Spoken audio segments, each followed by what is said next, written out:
SRT has been busy with SUVs. First, it's dropping this 6-passenger Dodge Durango SRT on the Chicago show table like it was a 6-pound, sauce-on-top Lou Malnati's pie.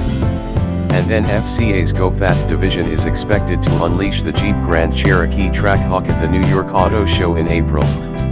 If you don't like these, you probably don't like pizza, either.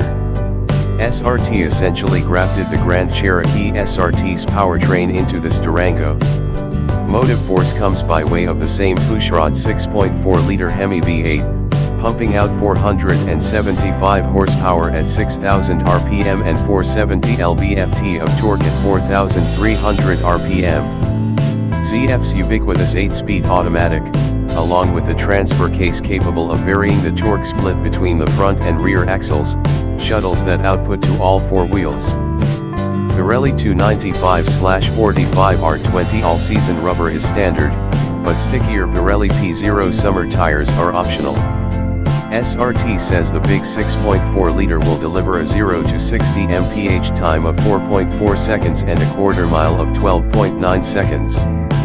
But those claims come with the caveat of NHRA certification, so one can only assume those numbers are generated on a high-friction drag strip surface, because the last Grand Cherokee SRT we tested, which, according to SRT, is 406 pounds lighter than this Dodge, return times of 4.4 and a 13.0 seconds.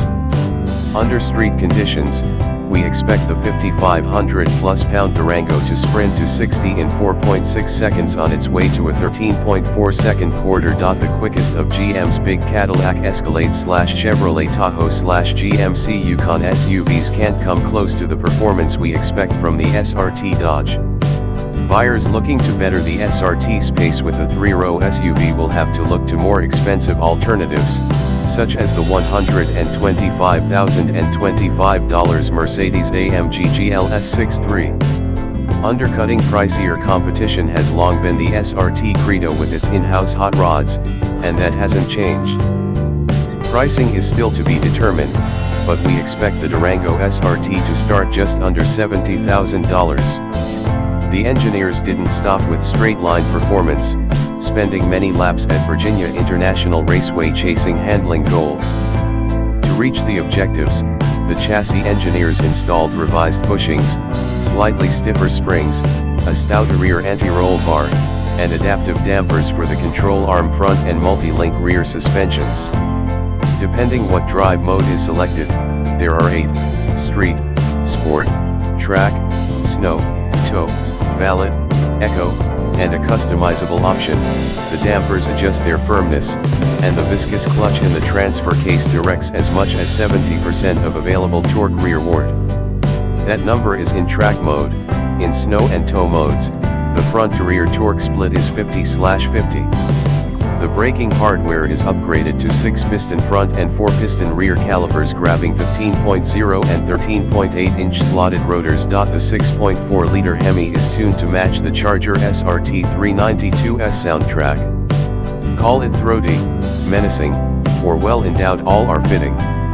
There is no fake engine music pumping through the stereo here, although an active noise-canceling function kicks in when the engine switches to fuel-saving 4-cylinder mode.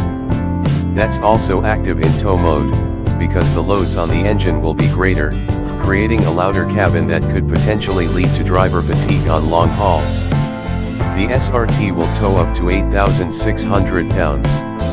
A tastefully spruced up cabin features heavily bolstered buckets for the first and second row passengers, who sit in front of one of the easiest to access third rows on the market. The SRT is strictly a 6-seater, and an optional second-row console takes the space of a middle seating position. Low-gloss carbon fiber trim is available, and, for the first time, a hand-stitched leather dash is on the Durango option list. We expect it to be available on non-SRT 2018 Durangos, too. A configurable TFT screen, which can display all the gauges one might need, sits between a 180 mph speedometer and coolant temp and fuel level gauges. Fiat Chrysler's 8.4-inch Uconnect infotainment interface is standard. Exterior mods include a new hood complete with heat extractors and a cooling duct, A sporty front fascia with an engine air intake above the driver's side fog lamp, subtle fender flares shadowing 20-inch wheels, a new rear fascia with dual 4.0-inch tailpipes and a vanity cover for the receiver hitch, and not a bit of bright trim. The main grille opening traces Charger-esque lines and carries a small SRT badge. It's a tastefully executed exterior package that looks good in both light and dark hues. The Durango SRT goes on sale in the fourth quarter, right about when you can expect us to snag one for testing and confirm just how quickly the 6-seater can eat up a quarter mile.